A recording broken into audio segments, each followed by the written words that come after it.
They thought they were contacting a dead friend, but something else answered. It spelled a name none of them knew, over and over. Then it told one of them it wanted them in hell, and how it would do it. The planchette flew, knocking over the candle. Fire started at their feet. After that night, shadows moved, faces stared through windows, and one of them almost didn't make it home.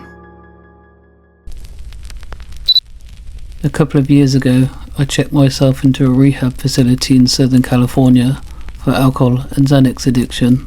At the time, my family and friends were deeply worried about me, and if I'm being honest, I went more for them than I did for myself. I ended up staying there for nearly 4 months. Over that time, the people there, patients and roommates alike, became close. When you're in a place like that, stripped of your normal life, you bond fast.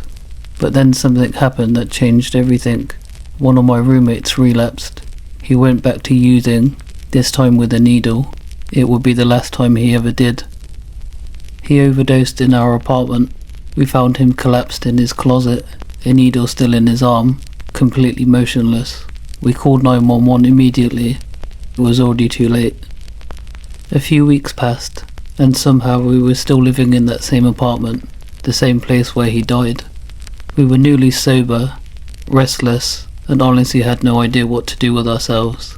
So we filled the time however we could, doing random things just to keep our minds off our old habits. One night we made a decision that, looking back, I wish I hadn't. We decided to use a Ouija board. We sat in the living room, said the prayer, placed our hands on the planchette, and started asking the usual questions. Nothing happened. No movement, no responses. We were about to give up when someone suggested that, at the time, felt like a good idea. Let's go into his room. So we did it. We set everything up again in the room where our friend had died. We repeated the process and then called out to him. "Brad, are you still with us?" Almost immediately the planchette moved. Yes. We looked at each other, half excited, half uneasy, but kept going. We asked simple questions. Was he okay? Was he at peace? The responses came slowly, but they came. Everything seemed normal until we asked him why. "Brad, why did you do it?" The planchette moved deliberately, spelling out B-A-D-G-N-E. We paused, trying to make sense of it. "Brad gone?" we asked. The planchette shot straight to yes. A cold feeling settled over the room. "Who is this?" we asked. Nothing. Silence. Frustrated, I raised my voice. "Who is this?" What happened next is something I'll never forget. The planchette started moving faster than I'd ever seen, violently, almost aggressively, spelling out the same thing over and over again. Z-O, Z-O, Z-O, Z-O, again and again. I didn't know what it meant, but I looked over at my friend. His face had gone completely pale. When the planchette finally stopped, I asked him what was wrong. He could barely get the words out. "We need to stop, right now." This was someone who never scared easily, so seeing him like this was unsettling. I tried to laugh it off. "Come on, it's nothing," I said. But he shook his head. "That's Zozo," he said. "It's a Ouija board demon. It pretends to be someone you know, and then reveals itself." I didn't take him seriously, not then. He left immediately, heading back to his apartment, but 2 of us stayed behind. And we made a mistake. We started taunting it, mocking it, challenging it. Eventually we asked, "What do you want?" The planchette shot straight towards me. My stomach dropped. "What do you want with me?" I asked. It moved again, spelling out H-E-L-L. "You want me in hell?" "Yes." "Are you going to kill me?" "Yes." At that point, I was genuinely shaken. "How are you going to do it?" The planchette began to move. F-I-R. And then suddenly, it shot across the board, knocking over one of the candles beside us. The flame hit the carpet and a small fire ignited. We scrambled to put it out, panicking, stomping it down as fast as we could. When it was finally out, we looked back at the board. The planchette had come to a rest on one final letter. E. F-I-R-E. Fire. We didn't say another word. We moved the planchette to goodbye, ended the session, and that same night, we burned the board. I refused to sleep in that apartment ever again. Not long after that, I broke my sobriety and left, going back home, and ever since then, I had one thought that still sticks with me. Zozo, I hope we never meet again.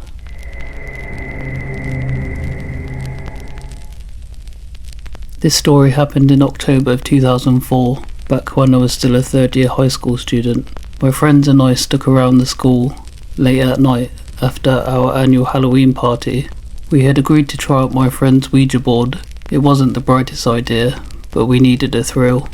We found a nice spot under a huge gnarrow tree and proceeded with our half-assed ritual. There were 5 of us, 2 boys and 3 girls. We were all expecting some kind of paranormal contact. Rumours had it our school was haunted, but we never really experienced anything firsthand, and it was Halloween when all the spirits came out to play. We all wanted to get spooked. Also, we've never seen a Ouija board firsthand before, so we were pretty excited. Our school was an old Spanish colonial house, built in the 1800s when the Spanish still occupied the Philippines. We were in a section of the school that doesn't get used often, located beside a creepy old Jesuit house. People only go there when they needed to use the restroom, store equipment in one of the sheds, or make out with their boyfriend or girlfriends. We sat down in the middle of an open space, with only an exposed bare bulb nearby, illuminating the surroundings. We were all having a laugh, scaring each other with what-if scenarios. It was your typical dumb kids doing dumb things. My friend who bought the Ouija board proceeded to place it in the middle of our circle. If I remember correctly, it was the glow-in-the-dark version, which we found hilarious, but it gave us the ability to see what was written in the dark. Not knowing what to do, and going on what we've seen in the movies, we all proceeded to place our index fingers on top of the planchette. We sat there looking at each other until one of us said, "What's next?" We didn't know if there was a proper way to start the ritual, plus the board didn't come with any instructions, so we just decided to throw in a question. "Is anyone there?" I called out into the darkness. "If there are spirits living here, please talk to us." One of the girls joined in. We clearly had no idea what we were doing. Still nothing, not even the slightest bit of wind. One of my friends jerked the planchette and the girl who bought the Ouija board screamed, breaking the silence. We all laughed at how ridiculous it was. After a bit of joking around, we decided to give it another go. We all placed our index fingers on the planchette once more and asked, "If there's anyone there, we would like to make contact." "Don't break the circle," one of my friends jokingly said. "Shut up," I whispered. We were just about ready to give up when the wind started to pick up. The stillness broke, and the darkness around us seemed to move. Just a coincidence, we thought. "Okay, don't break the circle," I yelled out. "Is anyone there?" I was excited. It was like a scene from a movie with dirt and dead leaves swirling around us. "Guys, I'm scared," my friend sitting beside me said. "My mum warned me about playing with forces we don't know." "Did you die here? Were you killed during the war? Are you the headless priest that roams these halls? Do you know Jose Rizal? Are you a hottie?" my friend giggled. At this point, we were all throwing random stupid questions. Nothing. "This is bullshit. I don't want to do this anymore," my friend said. We were all thinking the same. Just then, a group of dogs from the neighbouring house started barking at us through the chain-link fence. These 6 dogs were growling and showing their teeth. We all screamed and without finishing the ritual bolted right out of there.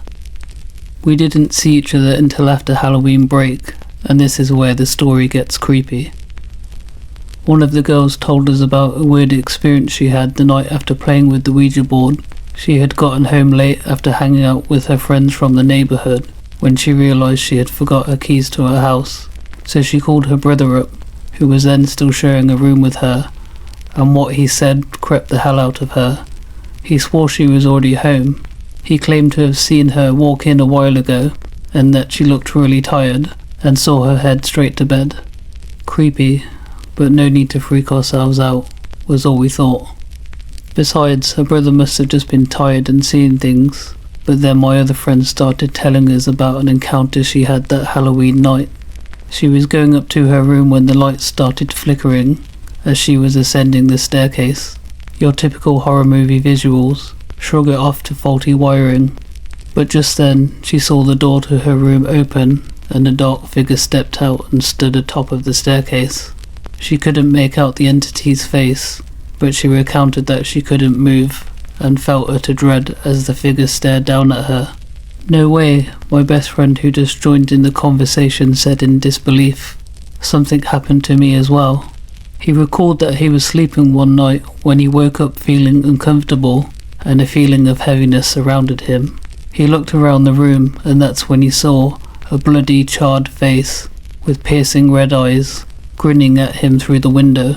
I couldn't believe what I was hearing because I had an almost run-in with death that night.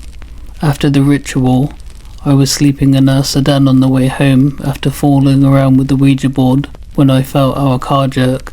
I woke up instantly, looking out of the window, and found out that we'd been hit by a huge oil tanker. I panicked and leaped out of the car. Luckily, my mum and I survived the crash since the front of the car was a total wreck. I still don't have an explanation why those things happened to us, but thank God nothing happened after that. I never played or got near a Ouija board ever since.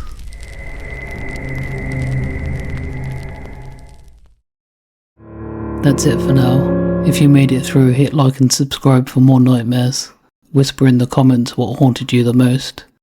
Until next time, the darkness waits. And remember, the archive is always listening.